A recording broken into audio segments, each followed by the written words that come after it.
June 14, 1943. Bayou Lafourche, Louisiana. Patrol report notes 1 man missing. Rifle recovered near the cypress roots. No splash was heard. No cry was raised. The officer wrote only 2 words beside the entry, fate unknown. The handwriting was uneven, smudged by the swamp's humidity, but its meaning was clear. A soldier had vanished into the water without a sound, without a trace. From that night forward, every man assigned to swamp patrol carried a different weight in his chest. They were trained to expect gunfire ambush, even the sting of disease, but not this. They spoke of something else, something that stalked in the fog. Those who stood guard at the water's edge swore they saw a shape rise from the bayou. Humanoid, yet not human. Scaled like a reptile, glistening with mud and algae, its eyes catching the faintest light of the moon. It never rushed, never shouted, only reached out from the blackness and pulled its victim under. No body was recovered. No footprints marked the bank. Only the soldier's rifle lay tangled in the roots, slick with mud as though the swamp itself had swallowed him whole. By the next morning, the whispers had a name. Some called it the shadow of an ancient spirit. Others the revenant of a drowned man. But among the patrols, one phrase returned again and again, scrawled in margins, muttered in the dark, the mudwalker. And so, in a war where enemies were known and uniforms were marked, another presence crept in, a figure without allegiance, without reason. A reminder that not all dangers could be mapped on a chart or recorded in a field manual. It was not folklore to them. It was not a ghost story told by locals. It was an entry in a soldier's log, stamped with time and date, left as a warning for those who would come after. This is where the record begins. In the fog-drenched swamps of Louisiana, with a disappearance that refused to remain just another line in the archives. The year was 1943. War raged across oceans and continents. But here in the humid heart of Louisiana, another war seemed to be unfolding. One not marked on any map.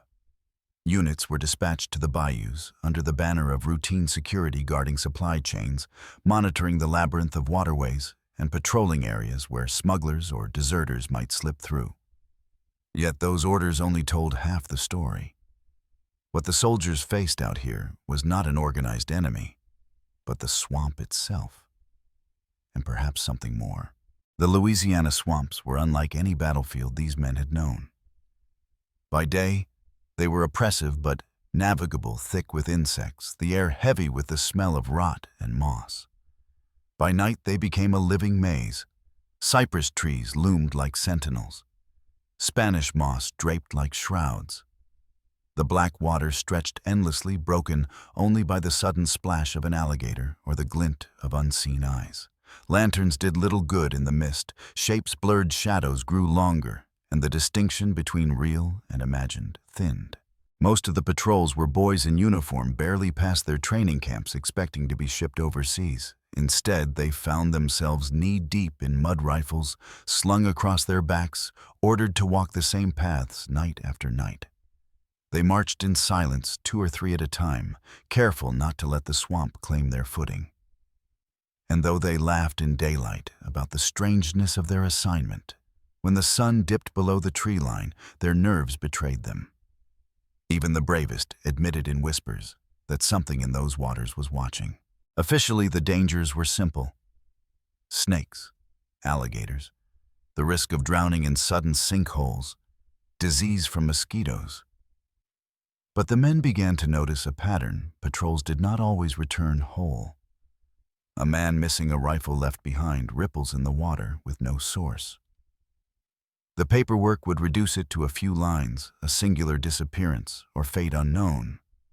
But to the survivors it was different. They remembered the silence before it happened. They remembered the sensation of eyes on their backs. They remembered the unease that grew heavier each night. The locals long before the war had warned of such things.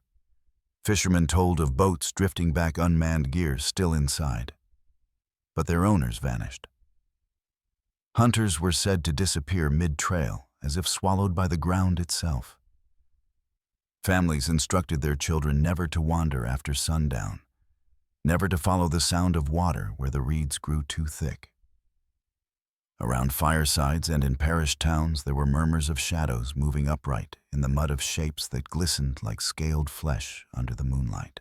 For the soldiers, those warnings were first dismissed as folklore, quaint stories from an older generation. Yet as days became weeks, the lines blurred. When another man vanished quietly with no sound, no struggle, the whispers spread through the barracks. One phrase took root and refused to leave the mudwalker. It was spoken in hushed tones, sometimes mocked to ease the fear, sometimes invoked as a half-serious warning before stepping out into the mist. The context on the official record was clean and simple military patrols securing Louisiana's waterways during wartime. But beneath the ink and the dates, the real stage was set for something stranger. An unseen figure. A nameless dread. A mystery that would move from cautionary tale to documented entry in the archives. The first traces of the mudwalker do not come from legend, but from ink on government paper. Patrol logs, field reports, and small notices buried in newspapers, all of them sparse, clipped, and strangely hollow, as if the writers themselves could not bring themselves to put the truth into full sentences. One such record, dated June 14, 1943, reads in block handwriting, Private James H., missing Bayou Lafourche sector. Rifle recovered near cypress roots. No signs of struggle. Circumstance extraordinary. The officer who wrote it underlined that last word, extraordinary, not once, but twice. In the margin, in fainter graphite pencil, another hand added, singular disappearance. Fate unknown.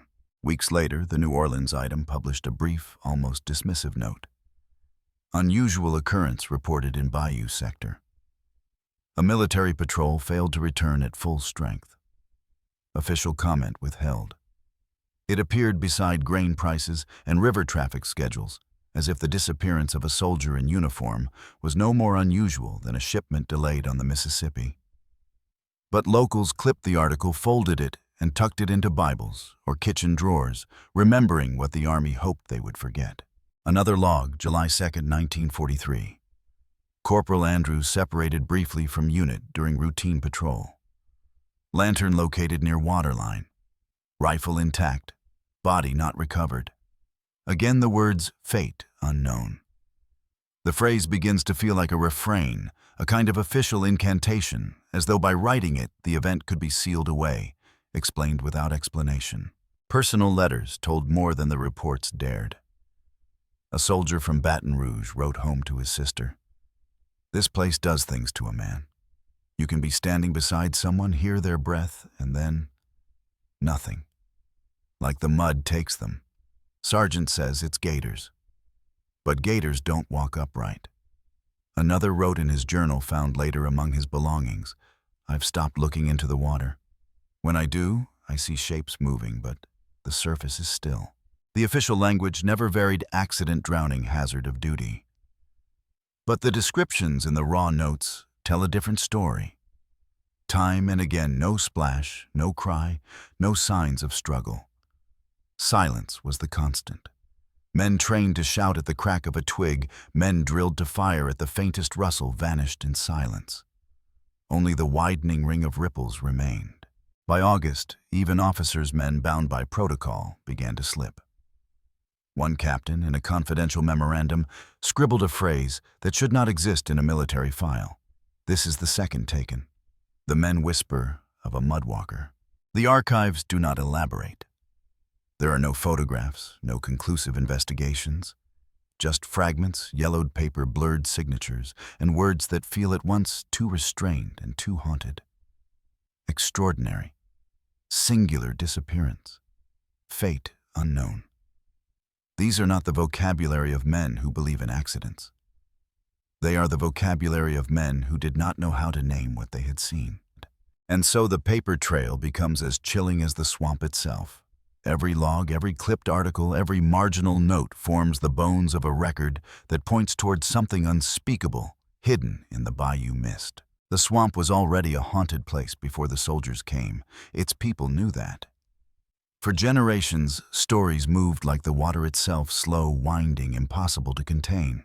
They were not written down in official ledgers, but carried in whispers at the edges of lantern light, told to children as warnings passed from fishermen to trappers, from mothers to sons. The Cajun families spoke of L'Homme Debout, the man of mud.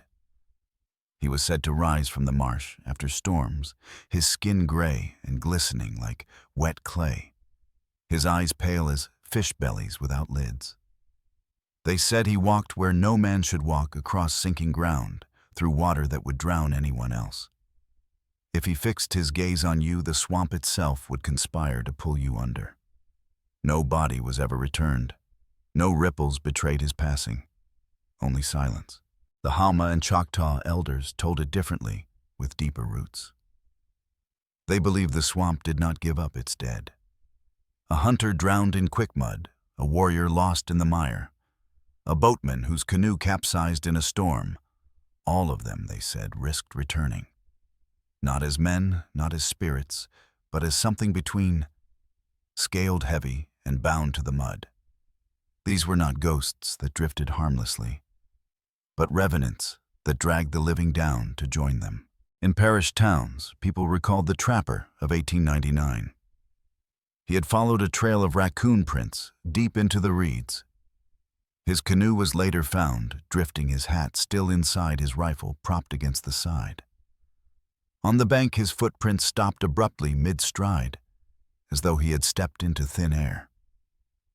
Old-timers shook their heads and said he had been claimed. Children grew up hearing the tale, never daring to test the marsh alone at dusk. Another story told of a fisherman whose boat returned with the catch, still laid in nets, but no sign of him. Some said he had drowned. Others said his name should not even be spoken aloud, lest the mudwalker remember the sound and come again. These tales were not spoken lightly. They were woven into everyday life. Parents warned children not to play by the reeds after sundown.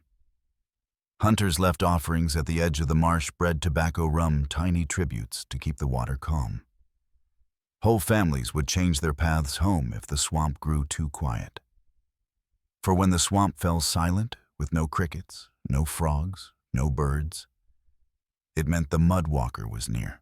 And when the soldiers came with their rifles and orders, the locals tried to warn them.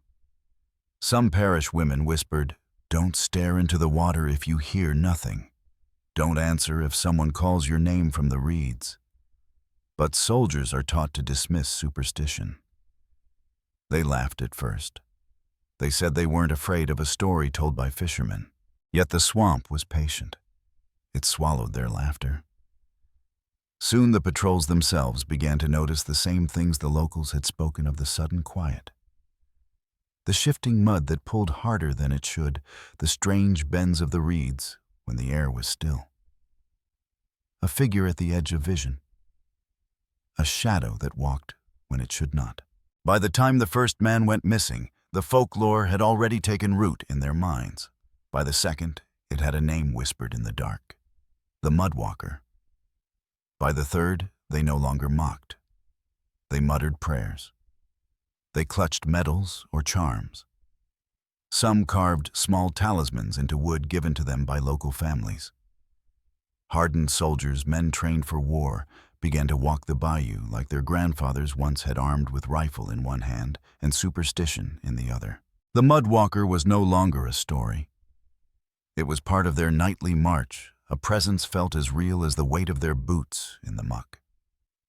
And whether it was born of drowned men, of the swamp's hunger, or of fear itself, it had become inseparable from the place.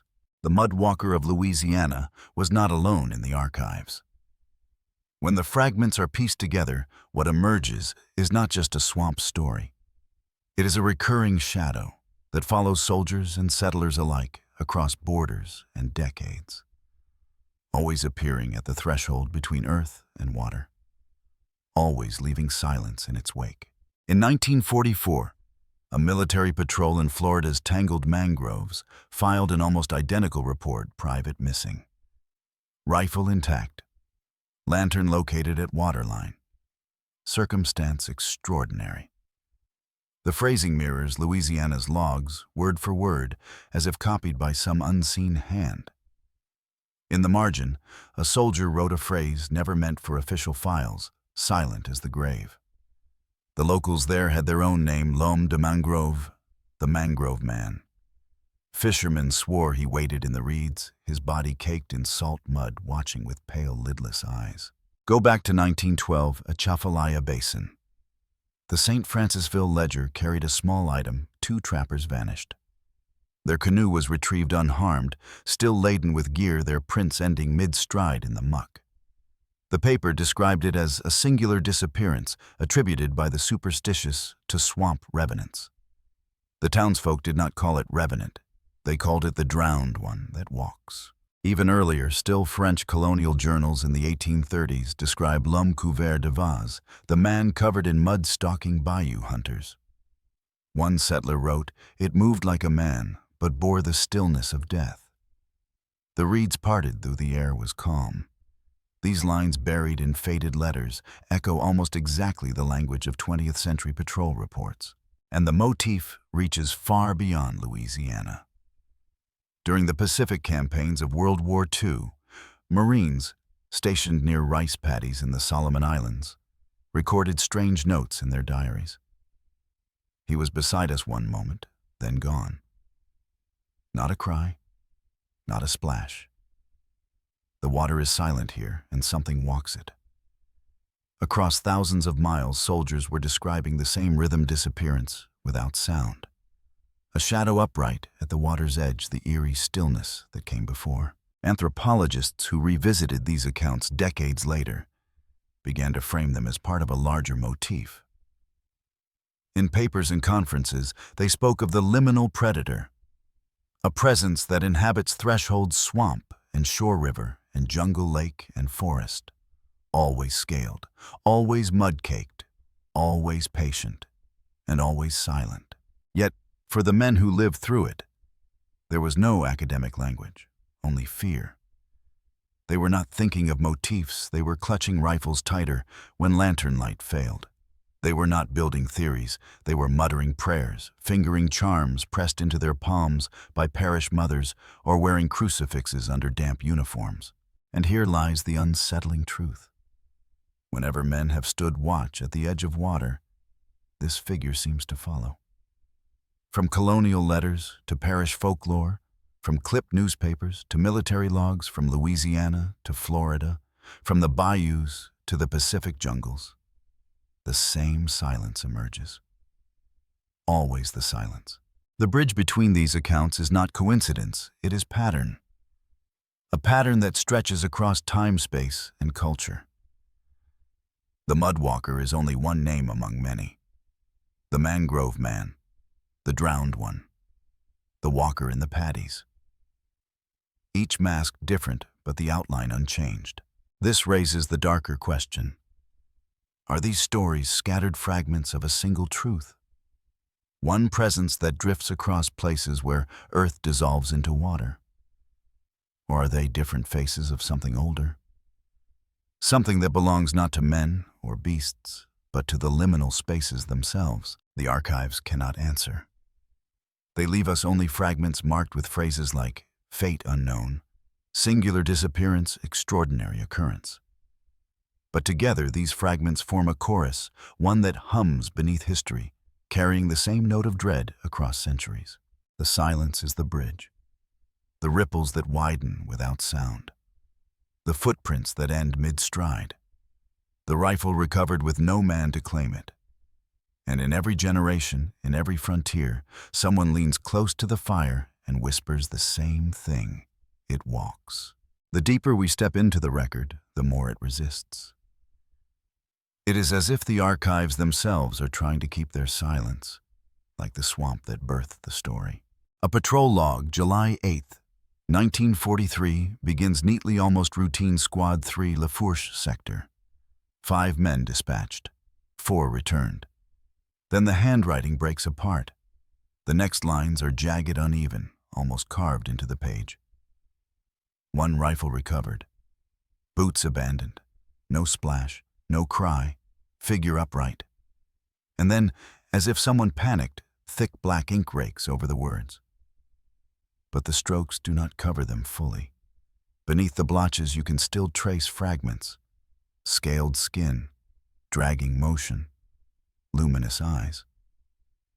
Whoever reviewed this report did not simply edit, they attempted to strangle the language itself. In a lieutenant's diary kept hidden in his footlocker, the handwriting grows shakier as June turns into July. The earlier entries speak of homesickness, boredom, mosquitoes. Then the tone shifts. Something is pacing us at night. Not animal, not man. Its breath is too steady. It waits when we wait. Days later, the entry reads, "Sergeant insists it's gators." But gators don't stand. And then the diary falls silent. Several pages are torn away, leaving only a jagged edge. The last surviving words, ink smudged by damp fingers. Silence is not safety. Silence is its... The pen trails off into nothing. Testimonies from survivors break apart under questioning. One soldier swears he saw his partner sink, as if a hole opened under him. Another insists there was no hole at all, only a shape in the water that breathed. A third denies everything, but his trembling hands betray him. When pressed, he mutters the same sentence over and over. It takes them standing. Standing like men. Material evidence is no less unsettling. A storage log recovered decades later lists the inventory of unclaimed items: rifle M1 Garand, lantern flame extinguished, boots heavily mud-caked, owner fate unknown. At the bottom, in handwriting not meant for public eyes, someone had added, "This is the third. The men refuse night duty." By late summer, changes ripple quietly through the orders. Night patrols vanish from schedules without explanation. Routes are shortened. Units are redeployed. Entire sectors of the bayou are effectively surrendered to darkness. There is no written directive, no official command. Yet the silence in the orders is louder than words. It is as if the army itself bent to the swamp, conceding that something unspoken ruled its nights. The climax is not just in what happened, but in what was concealed. Documents slashed with ink, pages cut out with blades, reports contradicting one another until all truth dissolves. The pattern becomes unmistakable every time the mudwalker comes close. Language falters, words collapse. The record erases itself. And in that collapse, the mudwalker feels most real. Not as a figure glimpsed in the reeds, but as a force that seeps into the very act of writing, forcing silence, bending memory, leaving only erasures. Imagine, if you will, the scene in film: soldiers trudging through fog lantern light, wavering rifles raised. Then a pause. No noise, no struggle. Just a ripple in the water, a rifle half submerged, a lantern flickering before it dies.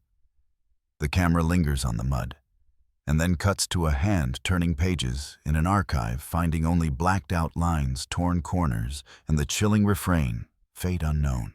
The climax is not an explosion. It is an implosion. The soundless disappearance of men. The suffocation of words. The drowning of truth in silence. By 1943's end, the swamp was spoken of in whispers. The mudwalker was no longer folklore, no longer rumor. It was a shadow woven into the very documents of war.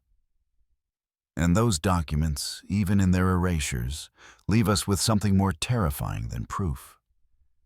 They leave us with the certainty of absence. Because what is more haunting than a creature that drags men into the water without sound? A record that drags history itself into silence.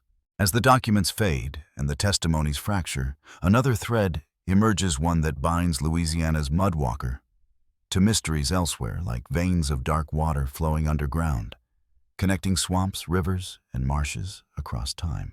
Years later, a researcher piecing through microfilm reels in Baton Rouge stumbled upon a letter never meant for public eyes. It was written by a captain stationed near Bayou La Fourche, dated October 1943. The handwriting wavers, but the words are sharp. "We are not fighting deserters here. We are fighting fear itself. Men vanish without sign. The swamp takes them, or something in it does. If these reports are reviewed, let the truth be told. It is no accident. It walks. The letter was never mailed. It lay unsent, buried in a box of effects, returned to his family sealed with his uniform. Other echoes surface in unexpected places. In the Library of Congress, a thin pamphlet from the 1880s describes singular drownings among Cajun boatmen with phrasing almost identical to the military logs. No cry was raised. No ripple betrayed the loss. Even stranger, a 17th-century French colonial chronicle speaks of l'homme couvert de vase stalking hunters near the bayous, its description nearly matching what soldiers whispered 3 centuries later. What is this if not a chain? Louisiana's mudwalker in 1943. Florida's mangrove man in 1944. The drowned revenant of Atchafalaya in 1912, the rice paddy walker of the Pacific in 1945. Each different, each local, yet all stitched with the same pattern: silence, disappearance, no trace but ripples. As the climax sharpens, the sense grows that the mudwalker is not bound to one place, one name, or even one war. It is motif. It is archetype. A shape that appears whenever men step too close to the edges of water, carrying their lights, their weapons, their fragile sense of certainty. It waits where earth softens, where mud shifts underfoot, where voices falter. And the fear lingers not only in folklore or files. It lingers in what was suppressed. Diaries torn, reports censored, words struck out by trembling hands. Men trained to fight flesh and blood enemies found themselves unable to describe what they had seen, so they resorted to silence. That silence, heavy as the swamp air, became its own testimony. Imagine the film image here. The screen fades between a soldier's lantern swaying in the reeds, a rifle lying half submerged in black water. Then to a microfilm reader whirring in the 1970s, the word extraordinary flickering across the screen. Past and present blur bound by the same absence. The climax extended here is not the creature itself, but the realization that it is larger than any single encounter. Larger than Louisiana. Larger than World War II. It belongs to the liminal spaces themselves. It feeds not just on men, but on memory, dragging both body and record beneath the surface, leaving us with fragments, absences, and a silence that is never fully broken. And so, the Mudwalker of Louisiana stands not only as a local legend, but as one mask of a deeper shadow. An echo that has walked with us across centuries, across continents, across every frontier where man dares the edge of water. The Appalachians remain unchanged in their silence. The ridges still stand, the forests still breathe, the fog still drifts down into the valleys like a shroud. But for those who know the stories, the quiet is not peace, it is vigilance. Somewhere in that stillness, they believe the eyes still glow. Red, patient, watching. The records end with missing pages, with notes cut short, with photographs blurred and incomplete. The folklore continues, handed from father to son, from grandmother to child, from soldier to civilian. The words repeat: singular dread, fate unknown, mysterious occurrence. They belong as much to memory as to myth. They remind us that some mysteries are not meant to be solved, only endured. Even today, locals in Point Pleasant and the hollows of West Virginia speak in hushed tones of nights, when headlights catch a shadow too large to be a bird, too silent to be a plane. They speak of glowing eyes appearing in treetops, vanishing when approached. They speak of a feeling, something heavy pressing against the chest, a certainty that one is not alone. The name has endured across generations, the Mothman. Is it an omen warning of disasters yet to come, or is it a predator feeding on tragedy? Some claim it is neither, that it is simply a witness bound to the land, appearing whenever history tips toward catastrophe. But perhaps the truth does not matter. Perhaps the power lies in the fear, in the silence that settles when someone asks, "Did you see the eyes?" The Appalachian folklore tells us one thing above all: shadows do not vanish. They wait, and in that waiting, they gather strength. The same shadow that haunted scouts in the 1940s, that stalked miners and farmers, may yet linger in the ridges tonight. And if the pattern holds, if the eyes return, then what follows may already be written. The mountains remember, the rivers remember, the people remember, and the shadow remains. You have just heard another file from classified history. Some mysteries will never be fully explained, but they demand to be told. If you wish to follow us deeper into the archives, into the whispers, the records, and the folklore, subscribe and prepare yourself. For as long as men walk the ridges of Appalachia, the watcher in the dark may walk beside them.